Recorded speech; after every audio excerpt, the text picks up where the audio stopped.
कासगंज गांव में एक कुबड़ा बूढ़ा जंगल के बीचों बीच एक झोपड़ी बनाकर रहा करता था। वो बूढ़ा रात के समय ही अपनी झोपड़ी से बाहर निकला करता था।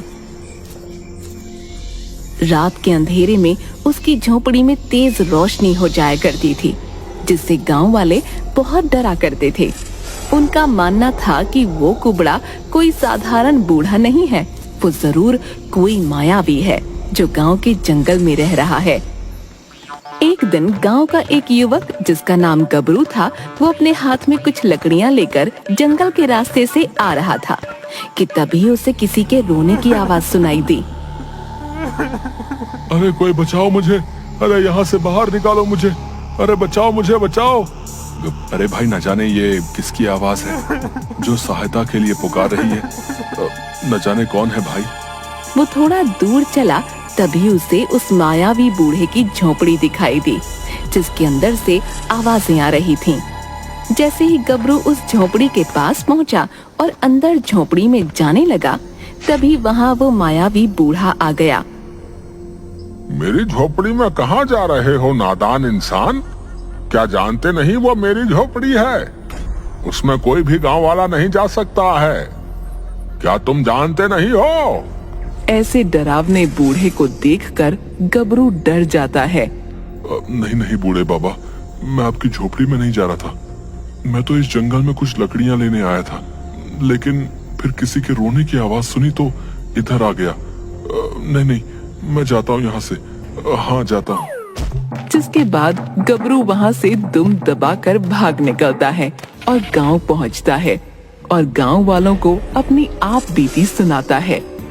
अगली सुबह चाय की दुकान पर गांव के दो आदमी बातें कर रहे थे। अरे भाई, कल रात अपना गबरू जो है, अरे वही गबरू, अरे भैया जंगल से कुछ लकड़ियां लेके आ रहा था, तो उस कुबड़े मायावी बूढ़े की झोपड़ी में से किसी के रोने की आवाज आ रही थी भैया।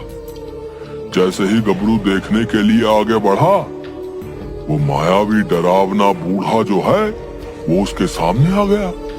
अरे बेचारा जो है जैसे तैसे अपनी जान बचाकर वहां से भागा है।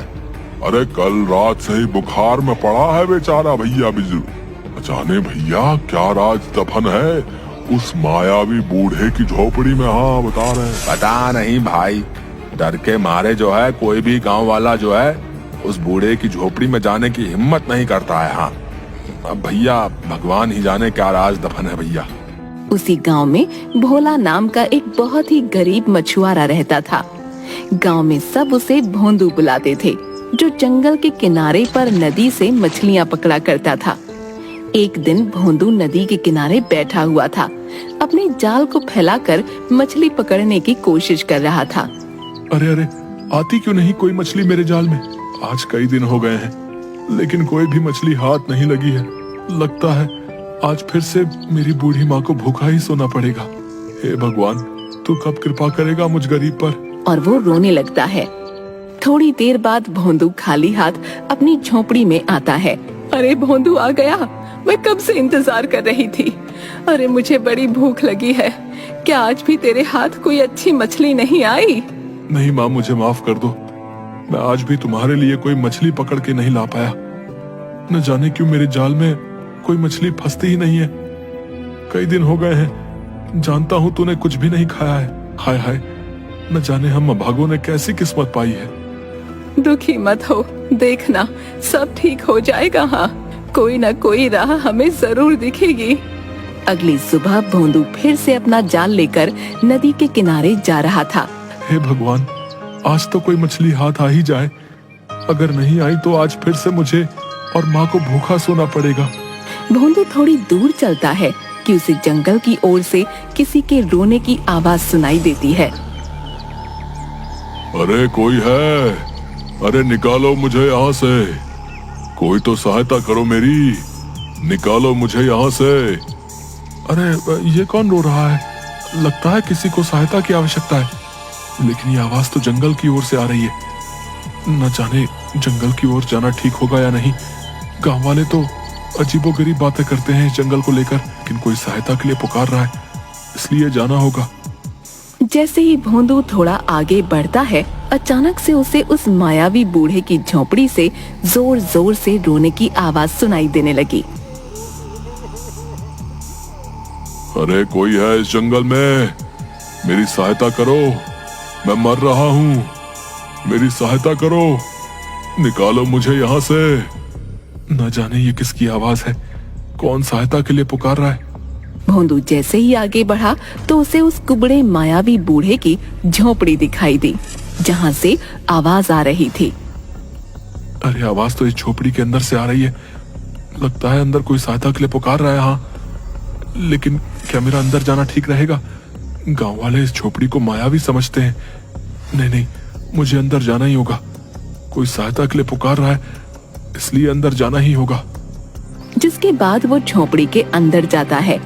तभी भोंदू देखता है कि एक बकरी पिंजरे में बंद होती है, जो कि एक इंसान की आवाज में आवाजें दे रही थी। अरे कोई है इस जंगल में? मेरी सहायता करो, मैं मर रहा हूँ। मेरी सहायता करो, निकालो मुझे यहाँ से। उस पिंजरे के अंदर बकरी को देखकर भोंदू हैरान हो जाता है। अरे तुम बकरी हो, लेकिन इंसान की आवाज में कैसे बात कर रही हो? मुझे उस मायावी बूढ़े ने बकरी बना दिया है। मैं एक तपस्वी ब्राह्मण हूँ, जो इस जंगल में तपस्या करने के उद्देश्य से आया था और यहाँ उस मायावी की झोपड़ी में आ गया। इस झोपड़ी में बैठकर तपस्या करने लगा कि तभी वो मायावी बूढ़ा यहाँ आ गया और मुझे अपनी झोपड़ी में देखकर क्रोध से भर गया। उसने मुझे अपनी मायावी शक्ति से बकरी बनाकर इस पिंजरे में कैद कर दिया है। तपस्वी ब्राह्मण, लेकिन वो मायावी बूढ़ा है कौन? क्यों इस जंगल में सबसे छुपकर रहता है? और क्या अब तुम अपने असली रूप में कभी नहीं आ पाओगे? वो मायावी बूढ़ा बहुत ही खूंखार है। उसके पास अनेक मायावी शक्तियां हैं, जो कई सालों से एक खजाने की तलाश में है। उसके पास एक नायाब पत्थर का टुकड़ा है, वो बहुत ही चमकदार है, जो उसे उस खजाने का रास्ता बताएगा। वो खजाना यहीं इस झोपड़ी में दफन है, लेकिन वो तभी सामने आएगा जब वो दो नायाब पत्थर आपस में मिल जाएंगे। उस नायाब पत्थर के दो टुकड़े हैं, लेकिन मायावी बूढ़े के पास सिर्फ एक ही टुकड़ा है, जिसे वो रोज रात को बाहर निकालता है ताकि वो उसका दूसरा टुकड़ा ढूंढ सके। इसलिए रोज रात को उस नायाब पत्थर के टुकड़े के कारण इस झोपड़ी में तेज रोशनी हो जाती है। लेकिन उस नायाब पत्थर का दूसरा टुकड़ा कहाँ पर है? और क्या तुम अपने असली रूप में नहीं आ सकोगे? और मैं तुम्हारी सहायता कैसे कर सकता हूं भला? तुम्हें जंगल से कमल के सफेद पुष्प लाने होंगे। उन पुष्पों को खाकर मैं अपने असली रूप में आ जाऊंगा। जब तुम्हें वो पुष्प प्राप्त होंगे तो तुम्हें उस नायाब पत्थर का दूसरा टुकड़ा भी मिल जाएगा, जिससे उस रहस्यमय खजाने का पता चल जाएगा। लेकिन ये सब तुम्हें उस मायावी बूढ़े की नजरों से बचकर करना होगा। वो अभी अपनी झोपड़ी में आता ही होगा। तुम जल्दी जाओ यहाँ से। हाँ, मैं अभी तुम्हारे लिए कमल के सफेद पुष्प लेकर आता हूँ। जिसके बाद भोंदू सफेद पुष्प लेने जंगल जाता है और एक नदी किनारे सफेद कमल के पुष्प देखता है। लेकिन जैसे ही वो पुष्प लेने के लिए हाथ बढ़ाता है, वो कमल के पुष्प गायब हो जाते हैं। भोंदू ये देखकर हैरान हो जाता है। वो जब भी अपना हाथ पुष्प की ओर बढ़ाता, वो गायब हो जाते। अब न जाने क्यों ये पुष्प मेरे हाथ लगाते ही गायब हो रहे हैं। हे भगवान, अब तुम ही कोई राह दिखाओ, मेरी तो कुछ समझ में नहीं आ रहा है। तभी भोंदू के पास एक नदी से एक कछुआ बाहर आता है। तुम जो कोई भी हो, ये चमकदार कमल के पुष्प तुम्हें ऐसे प्राप्त नहीं होंगे। इसके लिए तुम्हें अपनी कोई एक वस्तु जो तुम्हें सबसे प्रिय हो और तुम्हारे लिए जरूरी हो, इस नदी में डाल देनी होगी। तभी ये पुष्प तुम्हें हासिल हो पाएंगे। कछुए जी, मेरे पास तो ऐसा कुछ भी नहीं है। मैं तो एक गरीब मछुआरा हूँ, जो मछलियाँ पकड़कर ही अपना गुजर बसर करता है। मेरे पास तो इस मछली के जाल के सिवा और कुछ भी नहीं है, और ये मुझे सबसे प्यारा भी है। ये ना हो तो मैं मछलियाँ पकड़ ही ना पाऊँ। हाँ, मैं इसे ही नदी में डाल देता हूँ। जिसके बाद भोंदू अपना जाल उस नदी में डाल देता है। जिसके बाद वो कमल के चमकदार पुष्प फिर से दिखाई देते हैं। भोंदू उन्हें तोड़ लेता है जैसे ही भोंदू के हाथ में पुष्प आते हैं, अचानक से नदी किनारे एक पत्थर बहुत चमकने लगता है। पुष्प तो मुझे प्राप्त हो गए हैं, लेकिन ये चमकती हुई चीज क्या है भला? ये चमकती चीज नायाब पत्थर का दूसरा टुकड़ा है। तुम एक ईमानदार और साफ दिल इंसान हो, जिसके पास इस नदी को देने के लिए कुछ भी नहीं था, लेकिन तुम्हारे लिए जो सबसे कीमती और उपयोगी था, तुमने वही इसमें डाल दिया। इसलिए ये नायाब पत्थर तुम्हारे हिस्से में आ गया है। जाओ, इसे यहाँ से ले जाओ, इससे पहले कि वो मायावी बूढ़ा यहाँ आ जाए।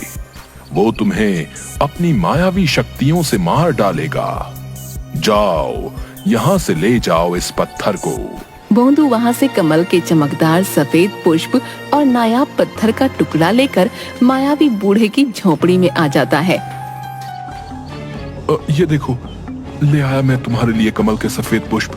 भोंदू उस बकरी रूपी ब्राह्मण को वो सफेद पुष्प देने ही वाला होता है, तभी वहाँ पर मायावी बूढ़ा आ जाता है। कौन हो तुम लड़के, और मेरी इस झोपड़ी में आने का तो साहस कैसे किया? बूढ़े बाबा, मेरा उद्देश्य आपको कोई हानि पहुंचाना नहीं है। मैं तो बस इस बकरी रूपी ब्राह्मण की सहायता कर रहा था। नादान लड़के, इस ब्राह्मण के साथ अब तू भी मारा जाएगा। मेरे इस खजाने की खोज में जो भी बाधा बनेगा, मारा जाएगा। क्षमा करें बूढ़े बाबा, मुझसे भूल हो गई। तो अब सजा भुगतो। जैसे ही बूढ़ा अपनी शक्तियों से भोंदू पर प्रहार करता है, भोंदू झोपड़ी की दीवार से जा टकराता है और उसके हाथ से सफेद पुष्प गिरकर बकरी के आगे गिरते हैं और चमकीला पत्थर दूसरे कोने में। सफेद पुष्प को बकरी झट से खा जाती है, जिससे बकरी तपस्वी ब्राह्मण का रूप ले लेती है। तभी अपनी शक्तियों से मायावी बूढ़ा उस पूरी झोपड़ी को गुस्से में उड़ा देता है और तपस्वी ब्राह्मण और मायावी बूढ़े में घमासान युद्ध होता है। अब तुम्हारा अंत है दुष्ट, तुम मेरा कुछ नहीं बिगाड़ सकते हैं। मायावी बूढ़ा ब्राह्मण को गले से पकड़कर उठा देता है। तभी वहाँ बेहोश भोंदू उठकर चमकीले पत्थर को उठाता है और उसका दूसरा टुकड़ा मायावी बूढ़े के पास गिरा होता है। भोंदू उन दोनों टुकड़ों को जोड़ देता है, जिससे एक बहुत तेज रोशनी निकलती है। भोंदू ये सब देखकर हैरान हो जाता है। भोंदू, तुम डरो मत। इस नायाबी पत्थर ने इस मायावी बूढ़े की लालच की सजा इसे दे दी है। ये कोई साधारण पत्थर नहीं है। जब भी कोई अपने लालच के लिए इसे इस्तेमाल करेगा, तो ये उसे जला कर राख कर देगा। लेकिन ये मायावी बूढ़ा ये जानते हुए भी अपने लालच में अंधा हो गया और अपना सर्वनाश कर बैठा। अरे अरे, ये क्या हो गया भैया? इस बूढ़े बाबा को लालच नहीं करना चाहिए था भैया। तभी भोंदू और तपस्वी ब्राह्मण मुड़कर देखते हैं, झोपड़ी की जगह बेशकीमती खजाना सामने था। तपस्वी ब्राह्मण उस खजाने में से कुछ हिस्सा भोंदू को देते हैं। ये लो भले इंसान, इस खजाने में से कुछ हिस्सा तुम्हारे लिए। ये तुम्हारी इंसानियत का तोहफा है। तुम एक साफ दिल के ईमानदार इंसान हो, जो बिना डरे मेरी सहायता करने इस मायावी झोपड़ी में चले आए। तुम्हारी ही वजह से मैं बकरी से अपने असली रूप में आ पाया। जाओ भोंदू, अब तुम इस खजाने की मदद से अपना जीवन अच्छे से व्यतीत करना। आपका बहुत बहुत धन्यवाद तपस्वी ब्राह्मण। मैंने जो भी आपके लिए किया, वो तो मेरा एक इंसान होने के नाते कर्तव्य था। अब इस खजाने की मदद से मेरी माँ को कभी भूखा नहीं सोना पड़ेगा। ये बोलते हुए भोंदू की आंखों से आंसू आ जाते हैं। हे रहस्यमय खजाने, तुम अपने स्थान पर वापस चले जाओ। यहाँ तुम्हारी आवश्यकता सिर्फ इस गरीब मछुआरे को थी, जो कि तुम्हारे कुछ हिस्से से पूरी हो गई है। मैं एक तपस्वी ब्राह्मण हूँ, मुझे भला तुम्हारी क्या आवश्यकता? तुम अपने स्थान पर वापस जा सकते हो। जिसके बाद बाकी का खजाना, वो नायाब पत्थर भी अपने आप ही वहाँ से गायब हो जाते हैं। जब इसकी खबर गांव वालों को पड़ती है, तो सभी भोंदू का बहुत सम्मान करते हैं और अब गांव वाले जंगल में उस मायावी बूढ़े के खौफ से आजाद हो गए थे। और भोंदू भी अपनी माँ के साथ खुशी खुशी रहने लगता है।